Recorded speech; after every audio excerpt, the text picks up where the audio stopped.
Hey, welcome back to Milton Daily Homes. 9 properties in today's list. Had a fantastic day with some amazing realtors at the Hunt Club. And I'll tell you, if you saw yesterday's video, that place is awesome. So sharing great ideas overlooking Lake Ontario and not even feeling like you're in Toronto. That was the amazing thing. So let's talk about, there's not a lot to talk about in today's list, but I'll try and make it quick so we can move on to whatever we're going to do next. So I'm liking the price on Luxton. If you look at what's in this price range right now, there's smaller end unit townhouses with finished basements. We've got one on Gifford for around this price. I think Gifford's finishes are a bit better, but still, Luxton, you're getting a semi-detached.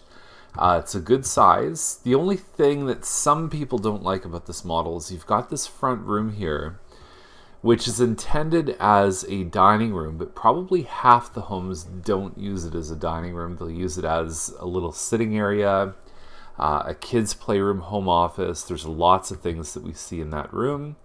Then you go down the hallway, you see the family room, and then you've got your kitchen over to the side. That's your main floor. Your bedrooms are all nice size. They're all a good size.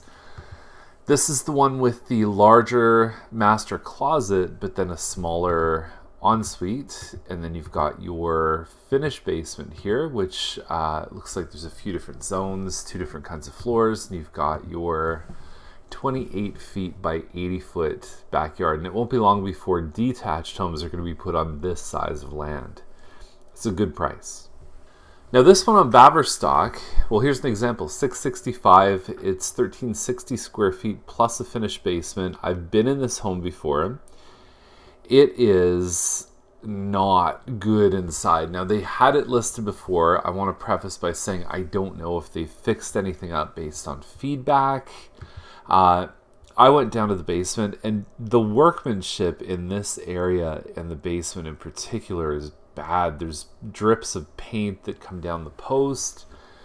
They've just put these together. There's a pipe on an angle from the, I don't know what that is, the washer dryer I think is underneath here. It's just, and there's different size of cabinets. I mean, it's bad. Like, it's not good at all. There's parts of the staircase going up to the second floor of the house that is basically, they took the carpet off and then they just painted the subfloor. So they painted, like it's not good. It's not finished wood, but they just painted over it.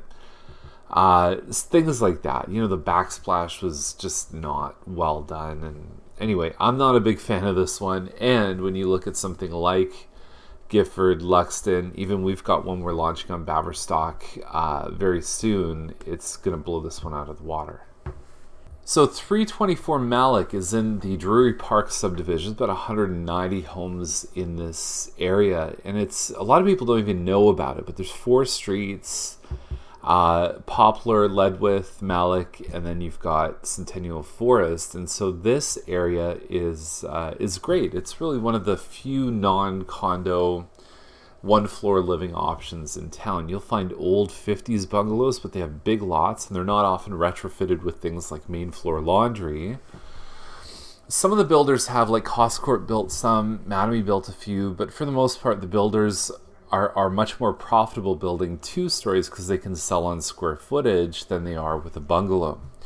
I've even heard this developer say that I couldn't do this today because it would just be prohibitive cost-wise. So this area is, I gotta say, 12, 13 years old, if memory serves correct. So there are, peaks of things like furnaces, ACs, windows that are probably coming up in the next 5 years. Very low turnover area too. A lot of these homes don't even sell on market, especially the double garages. They just kind of change hands privately because it's a real village community feel. Lots of conversations happening between neighbors. It's people that are retired, generally very friendly neighbors, and a tight community feeling. So anyway, there's another one that's for sale for less than this. and they dropped the price. They were at $699, lowered the price down. They have the loft upstairs. So that's the battle going on. It's very rare to find two homes in this area for sale at the same time. So that's the list for today. I'm seeing a lot of sold conditional properties, and so that's a sign that I think there's buyers out there. I know our team is working a lot with buyers right now, and they seem to be having the confidence level from what we're seeing is increasing as the prices have softened. They've kind of bottomed out, but with increased demand, we're starting to see less supply. You know, it's looking like things are going to balance off in the fall, not returning to where we were, but a good, healthy paced market, I think, is good for everyone. So have a great day. We'll see you tomorrow with more Milton Daily Homes.